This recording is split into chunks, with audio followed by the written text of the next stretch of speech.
Assalamu alaikum student of class 4. I am your teacher from Nexus schooling system. Today we learn mathematics book of class 4. Now open your math book and open page number 17. In last video हमने page number 16 तक पढ़ा था. आज हम page number 17 से continue करेंगे. In front of this page लिखा हुआ है कि multiplying by 2 digit number. Example multiply 234 by 43. जैसा कि हमने पीछे भी मल्टीप्लिकेशन पढ़ी है उसी तरीके से सेम यही क्वेश्चंस हमें दोबारा दिए हुए हैं. पेज नंबर 17 पर आपके पास सबसे पहला क्वेश्चन है 234 को हमने 43 से मल्टीप्लाई करना है. तो जो बड़ी वैल्यू होगी हमने वो ऊपर लिखनी है. मैं आपको एक क्वेश्चन सॉल्व करके दिखा देती हूँ कि आपको किस तरीके से करना है. एग्जाम्पल तो आपके पास सॉल्व हुई भी है. हम नेक्स्ट क्वेश्चन सॉल्व करेंगे. एक्सरसाइज में लिखा हुआ है multiply the following by writing the number in vertical form.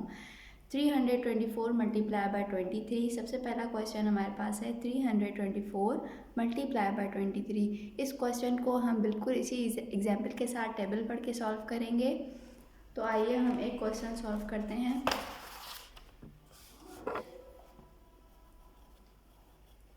324 multiply by 23.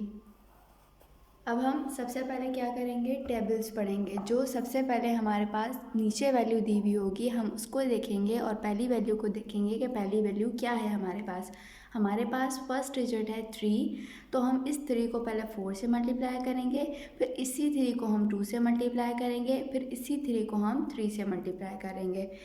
अब हम देखेंगे कि 3 4 ज़ा क्या आता है. जैसा कि आप जानते हैं, आपको टेबल्स पढ़ना आते हैं. 3 4 ज़ा क्या आता है, 12. तो हम 2 यहाँ लिखेंगे और कैरी हम ऊपर देंगे. उसके बाद 3 4 ज़ा जब 12 हो गया, कैरी दे दी हमने, तो हम 3 2 ज़ा पढ़ेंगे. 3 2 ज़ा क्या आता है, 6. 6 में जब हमने 1 प्लस किया तो क्या आया, 7. देन 3 3 ज़ा 9. अगर आप चाहें तो आप यहाँ मल्टीप्लाई का साइन भी लगा सकते हैं और अगर आप चाहें तो आप यहाँ 0 भी लिख सकते हैं. इसके बाद हम 2 का टेबल पढ़ेंगे 4 तक, फिर 2 का टेबल हम पढ़ेंगे 2 तक, फिर हम 2 का टेबल 3 तक पढ़ेंगे. तो सबसे पहले 2 4 ज़ा 8, 2 2 ज़ा 4, 2 3 ज़ा 6. टेबल्स हमारे हो गए कंप्लीट. हमने टेबल 3 का भी पढ़ लिया, 2 का भी पढ़ लिया. अब हम क्या करेंगे, अब हम इन दोनों वैल्यूज़ को आपस में ऐड करेंगे और देखेंगे हमें ऐड करके आंसर क्या मिलता है. 2 के नीचे कोई वैल्यू नहीं है तो 2 के नीचे हम क्या लिखेंगे, 2 ही लिखेंगे. अगर यहाँ कोई वैल्यू होती तो हम उसको उसमें ऐड करते, लेकिन यहाँ कुछ भी नहीं है तो यहाँ 2 एज इट इज़ आ जाएगा. उसके बाद जब हम 7 में 8 ऐड करेंगे तो हमारे पास क्या आंसर आएगा, 15. 15 हम पूरा यहाँ एक साथ नहीं लिखेंगे, 5 हम यहाँ लिखेंगे और 1 हम 9 के ऊपर कैरी दे देंगे. इनको करने के बाद हम 9 में 4 ऐड करेंगे. 9 में 4 ऐड करके हमें आंसर मिलता है 13. 13 में हमने ये 1 ऐड किया कैरी वाला, क्या आंसर बना, 14. 4 हमने यहाँ लिखा और 1 हमने 6 के ऊपर लिख दिया. 6 के ऊपर 1 लिखने के बाद हमें ये क्या मिला, प्लस करके 7. तो हमारे पास आंसर क्या आया, 7452. एक एग्जाम्पल आपके पास हुई थी. नेक्स्ट क्वेश्चन मैंने आपको एक करके दिखा दिया है. उसके बाद ये सारे क्वेश्चन आपने खुद से मल्टीप्लाई करने हैं. इसके बाद आप देख सकते हैं यहाँ एग्जाम्पल है मल्टीप्लाई 3845 बाय 74. एक एग्जाम्पल आपके पास सॉल्व हुई है. पहले 4 को इनसे मल्टीप्लाई किया है, फिर 7 को इनसे मल्टीप्लाई किया है और उसके बाद ऐड कर दिया गया है. इसमें आपके पास एक हिंट भी दी हुई है. हिंट में हमारे पास क्या लिखा हुआ है, 74 हैज़ 2 पार्ट्स. 74 के पास 2 पार्ट्स हैं. कौन कौन से, एक 4 है और एक क्या है, 70 है. फर्स्ट मल्टीप्लाई बाय 4, पहले हम 4 से मल्टीप्लाई करेंगे एंड देन बाय 70, उसके बाद 70 से मल्टीप्लाई करेंगे. 2 multiply by 70, put a 0 in the first column. जब हम इसको 70 से मल्टीप्लाई करेंगे तो इसका 0 हम यहाँ लिख देते हैं. After multiplying add the product, जब हम इसको मल्टीप्लाई कर देते हैं तो हम इसको क्या करते हैं, ऐड करते हैं. जो तरीका मैंने आपको अभी सॉल्व करके दिखाया है, अगर आपको ज़्यादा आसान यही लगता है तो आप इसी से कर सकते हैं, वरना आप इस तरीके से भी इसको सॉल्व कर सकते हैं. लेकिन आपका आंसर दोनों सूत्रों में सेम ही आएगा. उसके बाद आपके पास एक्सरसाइज है multiply the following by writing the number in vertical form. इसी तरीके से जिस तरीके से ये क्वेश्चन हुए हैं सेम वेज ये क्वेश्चन भी हमारे पास ऐसे ही होंगे। पहला क्वेश्चन है आपके पास 324 मल्टीप्लाई बाय 23। एक क्वेश्चन मैं आपको सॉल्व करके दिखा देती हूँ, बाकी क्वेश्चन आपने खुद से करने हैं। 320 क्वेश्चंस आपके पास सेम ही दिए हुए हैं, लेकिन आपने सॉल्व जो है वो दोनों तरफ से करने हैं। पेज नंबर 17 के बाद पेज नंबर 18 पर आ जाएं। पेज नंबर 18 पर आपके पास यहाँ मल्टीप्लिकेशन वर्ड प्रॉब्लम दी हुई है।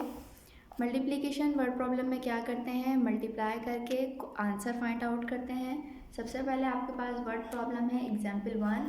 There are 45 mangoes in 1 wooden box, how many mangoes are there in 7 wooden box. कहा गया है जब एक वुडन बॉक्स में जो है वो 45 मैंगोज थे, तो 7 वुडन बॉक्स में कितने मैंगोज होंगे। तो सबसे पहले हम चेक करेंगे 1 वुडन बॉक्स हैज़ कितने थे, 1 वुडन बॉक्स के पास 45 मैंगोज थे। तो 45 को हम क्या करेंगे, 7 से मल्टीप्लाई करेंगे। मतलब पहले 7 का टेबल हम 5 तक पढ़ेंगे, फिर 7 का टेबल हम 4 तक पढ़ेंगे, और जो आंसर हमें मिलेगा हम यहाँ लिख देंगे। इसके बाद एग्जाम्पल नंबर 2 है आपके पास। There are 324 plants in each row, how many plants are there in 35 row. एक रो में जब 324 प्लांट्स हो सकते हैं तो 35 रोज़ में कितने प्लांट्स होंगे। तो हमारे पास हम सबसे पहले लिखेंगे 1 रो है, 1 रो के पास कितने प्लांट्स थे 324, और 35 रोज़ को मालूम करने के लिए हम क्या करेंगे, 324 को हम 35 से मल्टीप्लाई करेंगे। मल्टीप्लाई सेम उसी तरीके से करना है जिस तरीके से हमने पीछे किया है, उसी तरीके से सॉल्व करके हम ऐड करेंगे। ऐड करने के बाद हमें आंसर मिल जाएगा। एग्जाम्पल नंबर 1 और 2 की तरह आपके ये 1 2 3 4 5 6 7 8 9 10 क्वेश्चन होंगे, बिल्कुल इसी तरीके से जिस तरीके से ये हुआ है आपके पास। मल्टीप्लाई करना है, टेबल्स पढ़ना है, टेबल्स पढ़ने के बाद ऐड करके वर्ड्स प्रॉब्लम का आंसर सॉल्व करना है। आंसर हमें मिल जाएगा। उसके बाद पेज नंबर 20 पर आप देख सकते हैं आपके पास मल्टीप्लाइंग 3 नंबर्स आ गए। पहले 2 नंबर्स थे मल्टीप्लाई, अब 3 नंबर्स आ गए। When 3 numbers are multiply, order of them does not matter, the answer will always be the same. जब 3 ऑर्डर मल्टीप्लाई होते हैं तो आंसर हमारे पास क्या आता है, सेम ही आता है। यहाँ आपके पास मल्टीप्लिकेशन अलग तरीके से दी हुई है और पीछे आपके पास मल्टीप्लिकेशन अलग तरीके से दी हुई थी, इस तरीके से दी हुई थी। लेकिन यहाँ आपके पास मल्टीप्लिकेशन जो है वो थोड़ी चेंज दी हुई है, लेकिन हमें यहाँ पर भी वैसे ही टेबल पढ़ना है जिस तरीके से हमने पीछे पढ़े थे।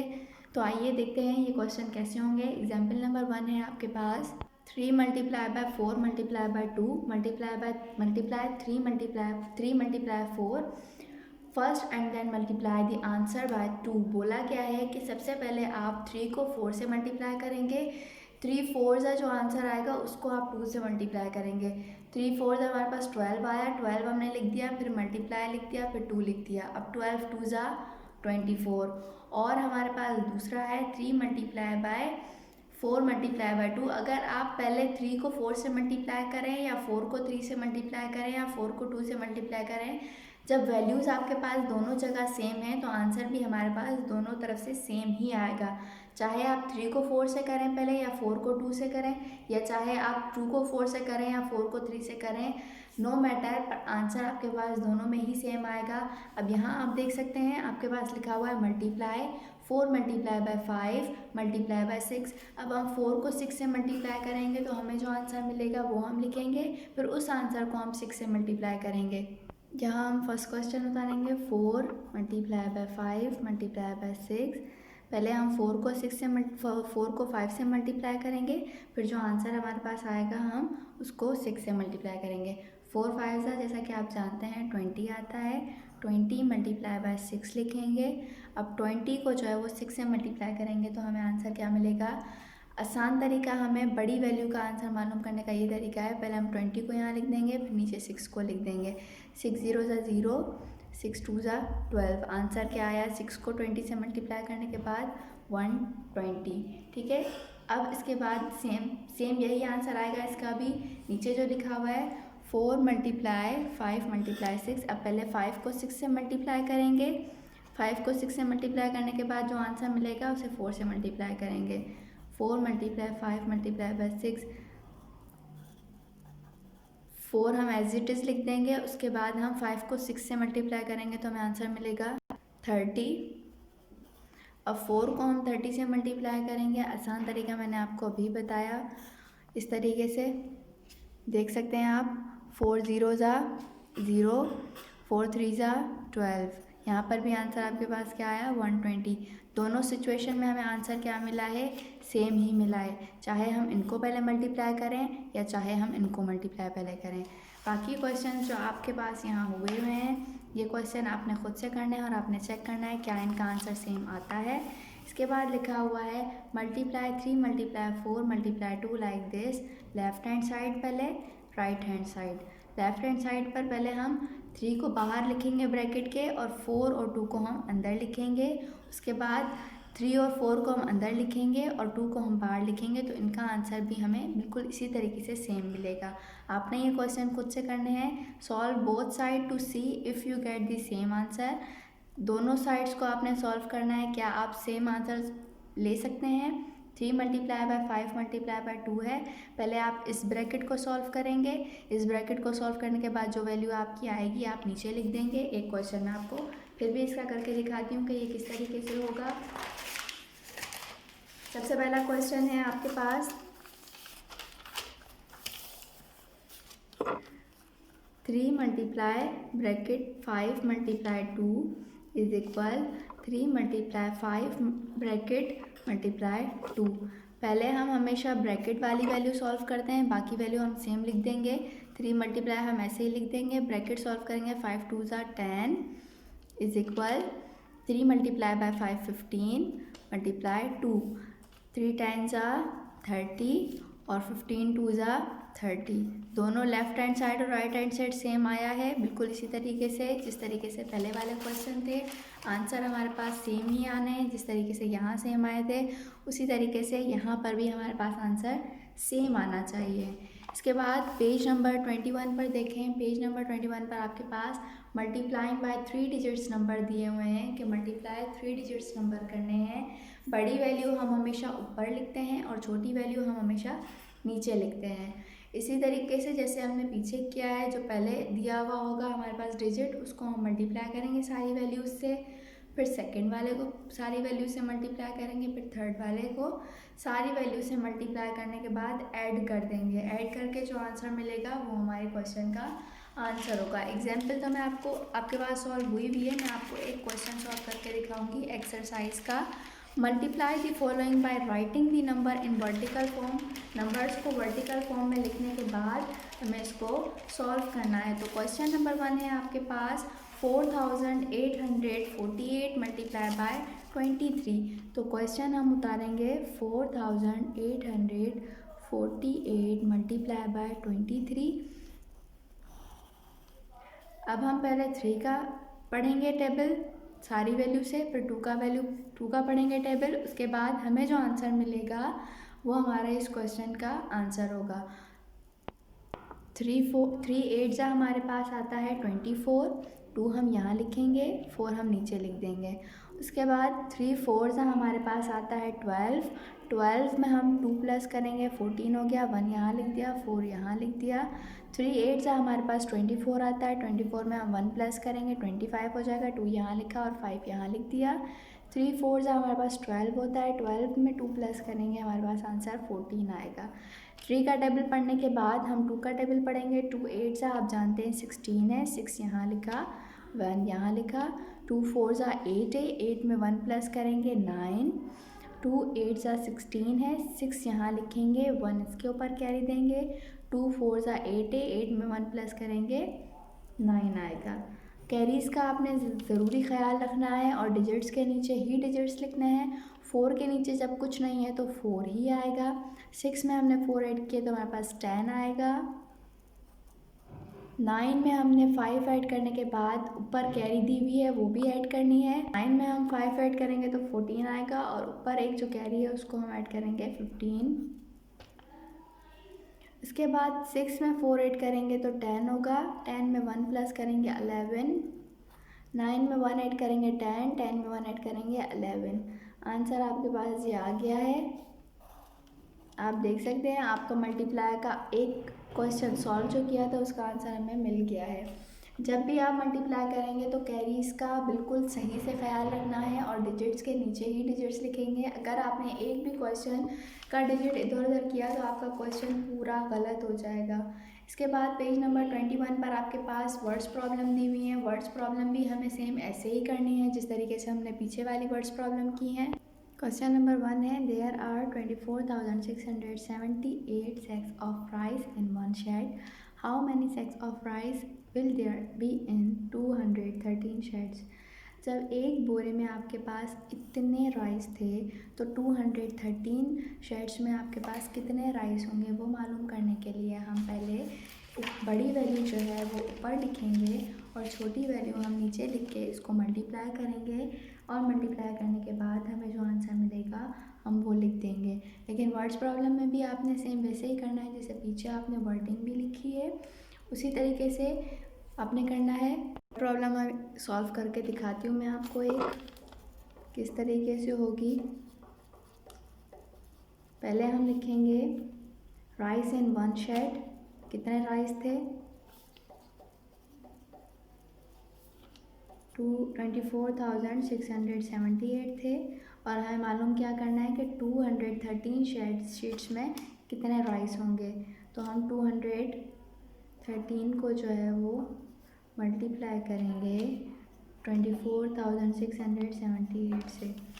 24,678 हमने ऊपर लिखा और 213 हमने नीचे लिख दिया और हमने टेबल पढ़ना स्टार्ट किया कि टेबल हम पढ़ेंगे। सबसे पहले हम 3 का टेबल पढ़ेंगे। 3 8 आपको पता है 24 आता है। 24 लिखने के बाद 2 हम यहाँ लिखेंगे, 4 हम यहाँ लिखेंगे। 3 7 21, 21 में 2 ऐड किया हमने 23 हो जाएगा। 2 यहाँ लिखेंगे, 3 यहाँ लिखेंगे। 3 6 18, 18 में 2 प्लस करेंगे तो हमारे पास 20 हो जाएगा। 2 हम यहाँ लिखेंगे, 0 हम यहाँ लिख देंगे। 2 4 आपके पास आता है 12, 12 में 2 प्लस किया 14, 1 यहाँ लिखा, 14 यहाँ लिखा। 3 2 6 और 16 में 1 प्लस किया, हमारे पास क्या आया 7। नीचे मल्टीप्लाई का साइन लगा दिया। 1 8 8, 1 7 7, 1 6 6, 1 4 4, 1 2 2। 1 का टेबल भी हमने पढ़ लिया। अब हम 2 का टेबल पढ़ेंगे। 2 8 16, 6 यहाँ लिखा और 1 हम 7 के ऊपर लिखेंगे क्योंकि नेक्स्ट रन जो है वो 2 7 पढ़ेंगे। फिर इसके बाद ये ऊपर वाली वैल्यू हम उसमें ऐड कर देंगे। 2 7 14 आता है, 14 में 1 प्लस करेंगे 15, 1 हम यहाँ देंगे। 2 6 12, 12 में 1 प्लस करेंगे 13, 2 4 8, 8 में 1 प्लस करेंगे 9, 2 2 4। जब हमने तीनों टेबल्स को पढ़ लिया, पढ़ने के बाद हम इनको ऐड करेंगे। ऐड करने के बाद आपका आंसर आपको मिल जाएगा। 4 के नीचे जब कुछ नहीं है तो आप जानते हैं 4 ही आएगा। 8 में आप 3 प्लस करेंगे 11 आएगा आपके पास। 1 आपने यहाँ लिखा और 1 आपने एडिशन यहाँ ऊपर आपने कैरी दे दी। अब 7 में हम पहले 6 ऐड करेंगे, फिर जो वैल्यू आएगी उसमें हम 1 प्लस कर देंगे। 7 में 6 प्लस करेंगे तो 13 होगा, ऊपर वाली वैल्यू मिला के 14 हो जाएगा। उसके बाद हम 6 में 4 प्लस करेंगे 10 होगा, 10 में 5 प्लस करेंगे 15 होगा, 15 में 1 प्लस करेंगे 16 हो जाएगा। उसके बाद हम 7 में 4 प्लस करेंगे, 4 में 3 प्लस करेंगे, 3 में 1 प्लस करेंगे और आंसर 7 में 4 प्लस करने के बाद 4 में 3 प्लस करने के बाद हमें आंसर 14 मिलता है। 14 में हम ये 1 कैरी ऐड करेंगे 15 हो जाएगा। 5 यहाँ 1 यहाँ। 9 में हमने 1 ऐड किया 10 हो गया। 10 में हमने 2 ऐड किया 12 हो गया। 4 में हमने 1 ऐड किया 5 हो गया। आंसर आपके पास आपको मिल गया है। एक क्वेश्चन मैंने आपको वर्ड प्रॉब्लम का सॉल्व करके दिखा दिया है, बाकी 2 क्वेश्चन आप खुद से सॉल्व करेंगे इंशाल्लाह। बाकी का लेक्चर जो है वो आपकी नेक्स्ट वीडियो में होगा। Thank you so much.